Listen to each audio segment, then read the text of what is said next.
Wow, c'était le fun, mais c'était normal. Le milieu artistique repousse certains artistes. On n'avait pas nécessairement d'argent, moi et mon gérant, à l'époque.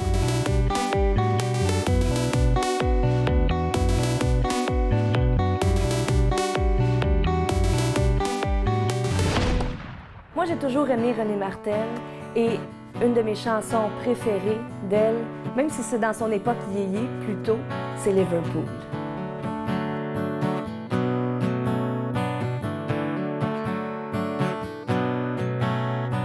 Les fumées d'usine coiffent la ville d'ocre, de rouge et de violet. Un cargo français qui s'est perdu dans le brouillard du ciel anglais. Sur le pont d'acier qui grince dans le vent, l'un vers l'autre ce soir-là s'approchent deux amants.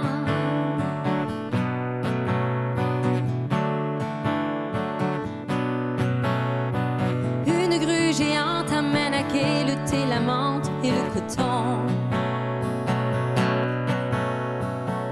Un grand soleil de projecteurs et de poussière de charbon. Et là-haut, sous le pont d'acier, la fille tend les mains, mais sans un regard, le garçon passe son chemin.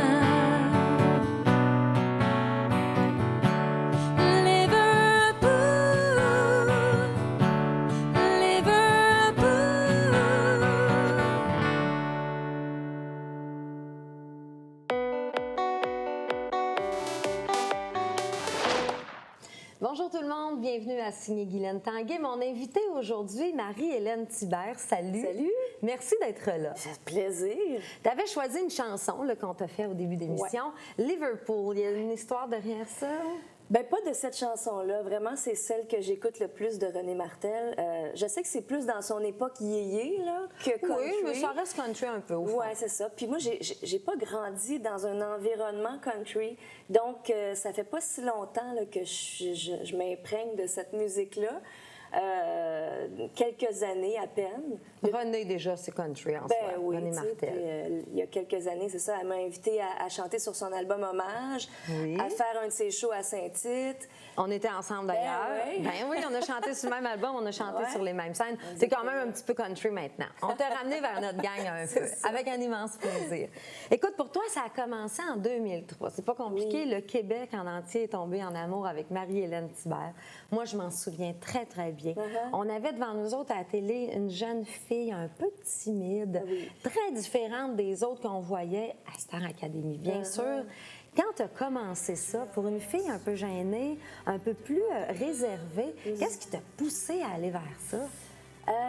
Moi, j'ai toujours chanté. Quand j'étais jeune, je m'en rappelais même pas, mais mes grands-parents me disaient « Mais tu te souviens pas, tu me disais que tu voulais devenir chanteuse? » Puis là, on riait, puis oui, mais tu sais, comme passion, mais c'est quoi ton vrai métier? Qu'est-ce que tu veux faire? Et tu sais, je veux dire, les gens autour me croyaient plus ou moins, tu sais, mais j'ai toujours chanté avec ma brosse à cheveux. Oui. On avait tous le même micro à cette époque-là, une brosse à cheveux. Mais dans ma chambre, toute seule, dans mon sous-sol, j'étais jamais gênée. J'étais devant moi ou devant mes toutous quand j'étais jeune. Mais... Et là, après ça, tu as passé l'étape de Star Academy, rien de moins, à la télé presque à tous les jours. Oui, mais c'est ma mère, c'est mes amis qui m'ont poussée à faire l'audition. Vraiment? Ah oui, vraiment. Je le voulais, mais j'étais prête à ne pas le faire tellement que c'était de l'inconnu. Pour toi, c'était difficile? C'était de la peur, mais oui, parce que... Tu sais, moi, jusqu'à 11 ans, j'étais enfant unique. Donc, j'ai souvent joué toute seule. J'ai eu des amis, évidemment, mais j'ai joué beaucoup seule. J'ai appris à vivre seule. Mes meilleurs amis, c'était mon père, ma mère. Alors, d'entrer à l'académie et de partager tout ma ça. vie, mon lieu de, la chambre à coucher. Ben, c'était à tous les jours, c'était votre vie. Oui. Parce qu'au-delà de la musique, bon, c'était une école pour la musique, oui. Mais au-delà de ça, vous partagiez bien plus que la musique avec nous autres. On voyait tout ce que vous faisiez, ce que vous mangiez, comment, c'était quoi vos discussions, qui était plus, tu sais, il y en avait qui avaient plus d'énergie, d'autres avaient plus de caractère, d'autres étaient plus timides. On vous a connus.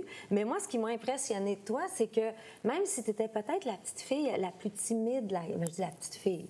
Tu n'étais quand même pas si jeune, mais quand même, tu n'étais pas vieille. C'était à quel âge? Je me considère adulte. Là, à partir de 25 ans, je me suis considérée adulte. Bon, ben, je vais encore le dire. Quand tu étais une petite fille là, à cette télé-là, moi, ce que je voyais, c'est drôle parce que on dirait que moins tu en faisais, plus on t'aimait.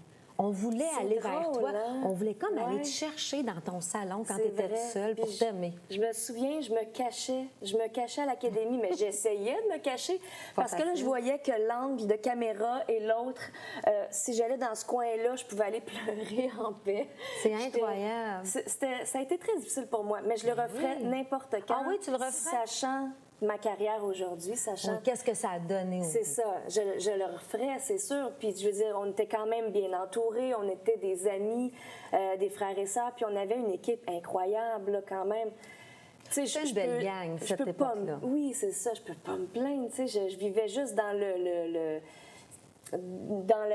bonheur et l'accomplissement, puis l'épanouissement. Mais c'est sûr qu'on le voit pas sur place. Ben non, puis quand tu rentres là, j'imagine que tu n'es pas 100% outillé pour le faire non plus. Exactement. Mais tu en prends des outils là, en le faisant à chaque jour. Vraiment que c'est ce que tu as fait. Exactement. En faisant des entrevues, au début, je répondais par oui ou non. Puis là, c'est sûr que ça a évolué. Ça s'est développé. Heureusement pour nous aujourd'hui. Oui. Oui.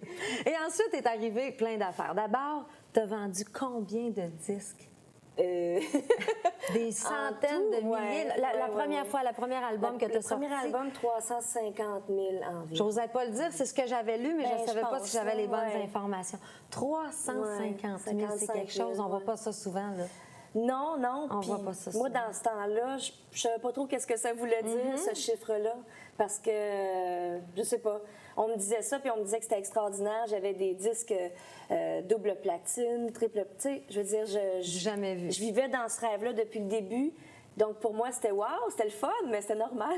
Puis aujourd'hui que les années ont passé, là, tu vois à quel point ça, c'était important et difficile à réaliser. Aujourd'hui, ça n'existe plus, ces affaires-là. Ben, pas vraiment, non. Des exceptions. Oui, c'est ça. Alors, tu fais partie des exceptions. Mais je suis tellement heureuse aussi d'avoir fait partie de la première édition. Il n'y a personne qui savait à quoi s'attendre, même les productions J, même nous, même si on savait que c'était Julie qui allait animer, on savait que ça allait être une belle émission parce qu'on la connaît, elle est populaire, tout ça, mais à part de ça, on savait Vous avez fait partie de toutes les premières expériences de Star Academy. Moi, je trouve que c'était la plus belle des années parce que, justement, c'était l'année de la sincérité. Il n'y avait rien de trop stagé, si on peut dire comme ça. C'était spontané, avec les caractères qui étaient là, avec les talents. On était tellement différents les uns des autres, mais on s'aimait tellement en même temps. Là. Alors, tu es devenue la chouchou du public, ça, c'est sûr. Et ça continue. Moi, je te vois, je le sais, les gens t'aiment encore beaucoup, beaucoup aujourd'hui. Et tu as vécu des choses spéciales aussi. Tu as rencontré Céline Dion, mais tu as chanté avec Céline Dion. C'était quoi cette histoire-là? Je l'avais déjà rencontré avant, dans le cadre de Star Academy. Ensuite, je lançais mon album. J'étais animatrice à Demande spéciale. Oui. Je faisais plein de choses en même temps. Puis tout à coup, on me dit, tu vas aller chanter avec Céline à Las Vegas dans le cadre d'une émission spéciale qui va passer en Europe, au Canada. J'étais comme, OK, bon. OK. Et je te dis, j'avais tellement perdu mes moyens que quand je suis partie à Las Vegas, j'oubliais premièrement ma valise. Je l'ai su à l'aéroport. Julie capotait. Avec Ta valise n'était pas avec toi? T'as pas de valise. Fait que là, mon ex-copain est allé chercher ma valise. Bon, ça commençait bien. Rendu là-bas, à Las Vegas, mais t'as pas amené tes bijoux? Mais t'as pas amené tes... J'avais rien amené. J'étais... Bon. Tu devais dire, ben là, trouvez-moi des bijoux, il doit y avoir quelque chose à Vegas. Là, moi, je suis là. Oui, c'est sûr, on s'est organisé, mais tu sais... c'est pour dire à quel point ça te touchait. Ben oui, exactement. J'étais tellement... Vous avez chanté Quand on a que l'amour, c'est ça? Oui, Quand on a que l'amour. Et c'est drôle parce que une émission française, c'est toujours très, très, très long. Hein? Oui. Puis on a eu tellement de bugs techniques. Moi, j'étais supposée de chanter avec elle vers 9-10 heures à peu près. Puis finalement, tellement de bugs techniques, tout ça, j'arrive à 2 heures du matin sur le stage avec elle. J'étais même plus stressée. Mais tu avais passé toute la journée avec elle? Oui, ben dans les loges, tu sais, mais oui. elle faisait son spectacle, elle chantait aussi avec Charles Aznavour. Oui, avec, c'est ça, mais tu étais dans son environnement toute la journée. Exactement, à stresser, à me rappeler mes paroles. Si tu veux choisir une journée de bug pour être sur place, tu choisis celle-là. Tu passes la journée dans l'environnement de Céline Dion, c'est quand même pas pire. Avec René, avec plein de beaux artistes. Wow! Et finalement, tu as fait ta chanson? Oui, ça s'est bien passé. Chanson, super bien passé. J'étais quand même assez nerveuse, mais tu sais, j'avais beaucoup... C'était beaucoup... Au bout de 14 heures, on est moins stressé. Oui, exactement. Là. Elle a été tellement généreuse pour chanter avec moi et avec Charles Aznavour. Elle a enlevé ses souliers pour être un petit peu plus... Oui, parce que Céline est grande. Ben, nous autres, on est grande, mais grande égale. On n'est pas grande comme Céline. Mais ça reste dans tes beaux moments de carrière. Ah oui, vraiment, vraiment. C'est sûr. C'était plus grand que nature. Puis des fois, des fois, pas souvent, mais quand je le re-regarde, je me dis, mon Dieu, j'ai vécu ça, moi. C'est incroyable. J'essaie de me remettre dans ce que je vivais. Je suis pas capable. Tu sais, je peux le raconter à peu près. Bien, c'est presque irréel, hein, c'est quand presque même. irréel, parce que c'est unique. On ne peut pas se vanter tout le monde d'avoir fait ça dans une vie, spécialement d'avoir passé la journée aussi avec Céline. Mais dans ta vie, il t'arrive plein de belles choses. Professionnellement, oui, mais aussi personnellement. Je trouve que tu as une belle vie. J'ai rencontré ta petite fille qui est magnifique, qui est tellement mignonne. D'ailleurs, je l'ai rencontrée sur le plateau quand elle a fait un petit bout de chanson avec toi au Téléthon. Oui! Et moi, je savais pas que ta petite fille aimait chanter puis qu'elle aimait le monde à ce point-là. C'est un phénomène. Ça doit changer ta vie, cette enfant. Elle aime tellement le monde. Elle aime parler. Vraiment, des inconnus sur la rue, elle commence à leur parler puis elle dit « Oublie pas, là, je t'aime. Bonne journée. » C'est fou. À un moment donné, il va falloir que j'y apprenne à doser. Là. Ben, on va s'en charger. Là. Mais elle a beaucoup de caractère. Elle sait qu'est-ce qu'elle veut. Puis moi, je veux pas y enlever ce côté-là. Je veux vraiment pas y enlever. C'est important, sa spontanéité. Oui, exactement. Puis elle n'a pas le même genre de vie non plus que j'avais. Je veux dire, moi, j'ai des parents séparés. Ça m'a beaucoup affectée quand j'étais jeune. Ah oui? Elle a des parents unis qui s'aiment beaucoup, qui sont très, très forts ensemble. Donc, j'ai l'impression que son caractère... Elle a une certaine assurance. Son assurance va rester... En tout cas, plus longtemps, c'est sûr qu'à l'adolescence... Ben là, tu verras, tu as le temps encore, là. C'est ça, mais oui, elle aime beaucoup ça, elle aime beaucoup chanter sa vie. Est-ce qu'elle veut suivre maman, les traces de maman, ou être c'est sûr, mais... Tu sais, nous, on n'axe pas là-dessus.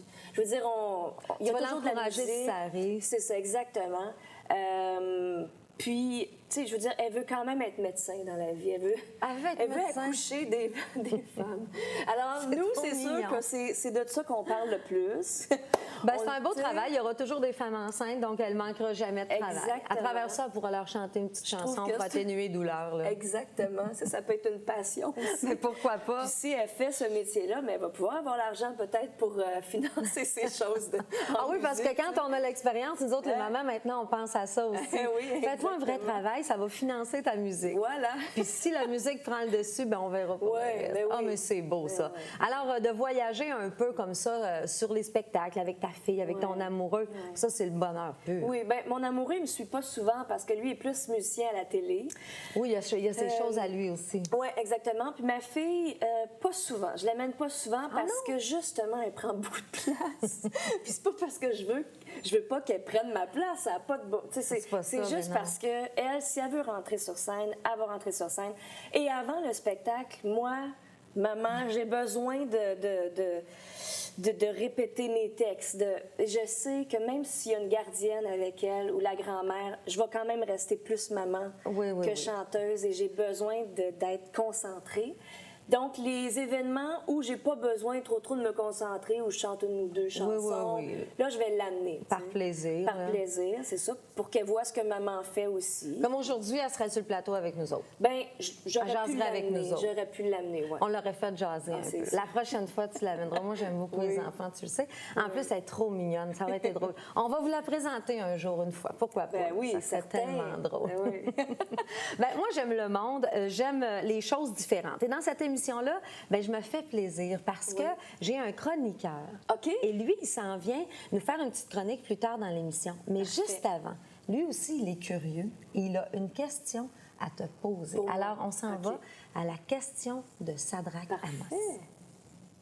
Alors, Marie-Hélène, j'aimerais que tu me donnes un élément déclencheur dans ton enfance, un souvenir qui t'a poussé à faire de la musique. Bien, en fait, je ne l'ai peut-être jamais dit, mais tu te souviens-tu de l'émission de Marc-André Coallier? C'était une émission pour enfants, c'était... Les 100 watts? Les 100 watts, ouais. exactement. Oui, c'est ça. Moi, j'écoutais ça. Le fils de Jean-Pierre Coallier. Oui, exactement. J'écoutais ça religieusement et là-dedans, on pouvait envoyer des vidéos où on faisait du karaoké par-dessus les chansons de nos je me souviens chansons préférées, tout ça. Mais moi, nous, on n'était pas pauvres, mais on n'avait pas les moyens, on n'avait pas de caméra, on n'avait pas de moyens de faire ça. Et moi, je faisais souvent semblant à la maison que je me filmais pour l'émission. OK. Et j'ai trouvé donc chanceux, les jeunes, de pouvoir envoyer leurs vidéos, leurs chansons à Marc-André. J'aurais tellement voulu. Puis c'est ça, quand j'étais jeune, je mettais mes toutous sur le divan du salon. Puis c'était eux, mon public. OK, donc tu voyais des jeunes faire ça à la télé. Ouais. Et toi, ça te donnait le goût de le faire. Oui, exactement. Puis c'est là, après ça, bon, c'est un de mes premiers souvenirs là, où je chantais et je dansais devant mon public. Et là, tu disais, ça, un jour, j'en aurais besoin, mais moi, je voudrais être dans la télé. Oui. Wow, c'est bon, ça. Hey, je me souviens pas qu'il y avait ça à cette émission-là, tu vois? Ouais. Ça t'a développé quelque chose, c'est bien ça. Puis à travers tout ça, ben là, écoute, on parle de ta famille, on parle des succès, des grands moments de ta carrière. À un moment donné, quand l'époque Star Academy, la grosse époque où est-ce que ta carrière fonctionnait d'elle-même, où tout allait bien, il y a dû avoir, à un moment donné, une petite coupure qui s'est faite, où tout est retombé. Je te dirais plus à la normale, parce que tu as eu une carrière exceptionnelle. À une époque, c'était complètement fou. Mais tu vois, en fait, quand à un moment donné, moi, j'ai été presque 8 ans, 8 ans avec Production J, qui eux, s'occupaient vraiment de ma carrière, tu sais, de tous les aspects de ma carrière, là, les communications, la gérance, les spectacles, tout ça. Et c'est une grosse boîte, il faut le dire. Donc, moi, qui venais de Star Academy et de Production J, je vaguais là-dedans et on était tissés serrés. Quand je suis sortie de là, veux pas, t'as beau t'en aller avec d'autres gérances plus petites, plus... je sais pas comment dire. Ça change beaucoup parce que les autres gérants, les autres boîtes de prod qui sont habitués d'être dans le métier, mais avec une vie normale, avec un... oui, tu peux le dire, c'était anormal ce que tu vivais. C'était anormal ce que je vivais. Oui. Là, les autres boîtes, eux, ils vivent normalement avec des artistes qui ont une carrière normale. Avec des moyens normaux. Exactement. Et réalistes. Donc, on n'avait pas nécessairement d'argent, moi et mon gérant, à l'époque ou maintenant, pour avoir tant de promotion à travers la province. Non, c'est impossible à réaliser. Donc, moins on entend parler de l'artiste, ça s'éteint un peu. Plus ça s'éteint. Ce qui m'a beaucoup peinée depuis que je suis maman, depuis 4-5 ans, c'est que j'ai l'impression, étant donné que c'est plus difficile, il faut travailler très fort pour avoir une entrevue ici. C'est que j'ai l'impression que le métier, le milieu artistique repousse certains artistes. Délaisse un peu certains artistes. On essaie d'aller à telle entrevue, à telle place, faire un spectacle. C'est très difficile, mais quand je me promène dans la rue, les gens me croisent. Mais t'es où? Ah, mais est-ce que tu vas faire un album à un moment donné? Je viens juste de sortir un album, je suis en tournée. C'est ça la réalité du show business. Le public, je le sens qu'ils veulent que je sois encore là. Et c'est pas nécessairement le cas pour tout le monde dans le milieu artistique, mais je dis pas que je généralise pas. C'est juste... Non, mais c'est une réalité du show C'est une business. réalité, C'est vrai. t'sais. Mais moi, ce que je trouve de positif à travers tout ça, et probablement que tu vas être d'accord avec moi, que la business ou le milieu, disons-le comme ça, s'ils veulent de nous ou pas, ça a une certaine importance, mais pas tant que ça, parce que c'est le public qui a le dernier. C'est sûr. C'est vraiment le toujours public compté qui a le tellement dernier mot. chanceuse d'avoir le public avec moi. Là. Et en 2003, tu es allé chercher le cœur du public, en fait, le Québec au grand complet. Et je pense que ça, tu l'as pour toujours, parce que les gens t'aiment d'amour et tu vas pouvoir chanter jusqu'à la fin de tes jours, peut-être même un jour avec ta toute petite à côté de toi. Ah, peut-être. Je te le souhaite vraiment. Ça a été un grand plaisir de jaser avec toi aujourd'hui. Ça passe tellement vite. Oui. Merci d'avoir été là. Tes beaux yeux bleus brillants sont tellement inspirants. Et là, ben, nous autres, on s'en va. Justement, on parlait de public. Hein? Oui. Et le public est très important pour toi. Pour Il ton l'est pour émission, moi et pour nous oui. autres aussi. Oui. On a une demande spéciale. Alors, on s'en va à la demande spéciale du public. La voici. Merci.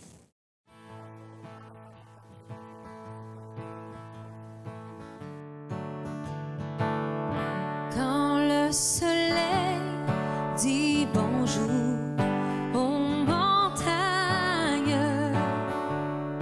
et que la nuit rencontre le jour, je suis seule avec mes rêves sur la montagne. Une voix me rappelle toujours l'écho que m'apporte la chanson du vent, me rappelle des souvenirs de toi. Quand le soleil dit bonjour aux montagnes, je suis seule et ne veux penser qu'à toi. Oh, je suis seule et ne veux penser qu'à toi.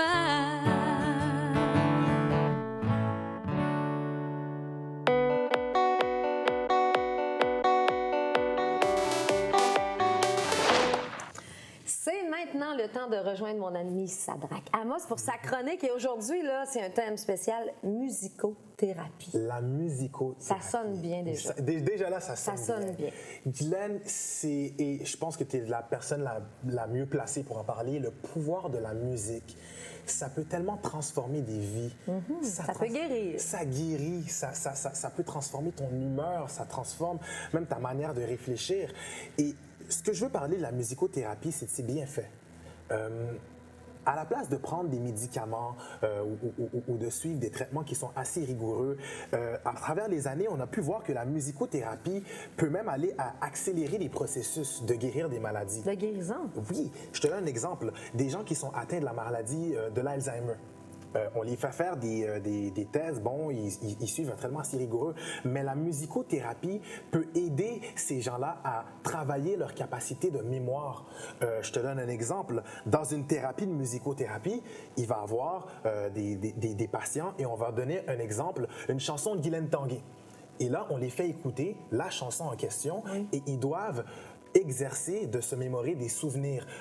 Quel tempo, c'était quoi les sons qui ont été utilisés, quel mot qui a été dit. C'est une motivation pour le cerveau et le cœur en même temps. Exactement. Et ça, à travers des années, les scientifiques se sont rendus compte que ça a un bienfait tellement puissant au niveau des neurones, au niveau du cerveau. Et il y a plusieurs types de musicothérapie. Par exemple, on peut être moi et toi dans une salle en train de juste jouer avec des instruments. On passe un moment, on joue avec des instruments, on se défoule, on se laisse aller et on vit nos émotions à travers C'est une forme de vibration intérieure. Exactement. Ça, c'est la musicothérapie qui est plus active. Oui. Un autre type de musicothérapie, je te donne un exemple, tu passes un moment assez difficile, il y a beaucoup de stress, tu as besoin de relaxer un peu, mais là, c'est plus la musicothérapie qui est réceptive. Alors, comment ça se passe? C'est que le but de cette musicothérapie-là, de ce type-là, c'est de faire travailler l'imagination. Alors, on te pose des questions sur le son, qu'est-ce que ça te fait ressentir, comment ça te fait vibrer, quelle est l'émotion qui sort de ça. Alors, c'est des types de thérapies qui sont très, très, très puissantes et qui ont des bienfaits grâce à des artistes et des chanteurs qui nous donnent ces sons-là. Bien, la musique aussi, juste en écoutant une sorte de musique, des fois, on est en attente au téléphone et ils nous mettent une sorte de musique. Tout ça, c'est une forme de... Il y a une réflexion là-dedans aussi. Ils nous mettent une musique relaxante parce qu'ils ne veulent pas qu'on charge, qu'on poigne les nerfs. Ils ne veulent pas...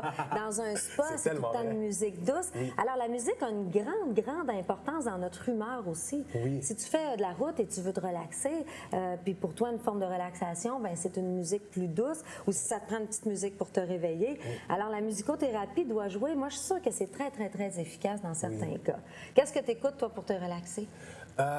Moi, je relaxe très rarement. Ce matin, j'ai peur de ce que tu vas me dire. Ce matin, j'écoutais de la salsa en me réveillant. Mais... Ah, mais c'est bien, ça rend joyeux. Oui, moi, j'aime écouter juste le silence. M'asseoir. Ah, tu me fais plaisir. Parce que moi, quand je fais de la route, des fois, je dis juste... On ne met pas de musique, on fait juste le silence. J'en ai besoin de temps en temps. Oui. Et ça fait du bien. Merci pour cette belle chronique. C'était un plaisir encore une fois. Un plaisir pour moi aussi. Et nous, on se revoit la semaine prochaine pour une autre émission signée Guylaine Tanguay. Merci d'avoir été là, tout le monde. Bonne fin de journée. Arrête de tout contrôler, tu sais même pas. Slack Laval. Il y a seulement 20 % de ce qu'on prévoit qui arrive.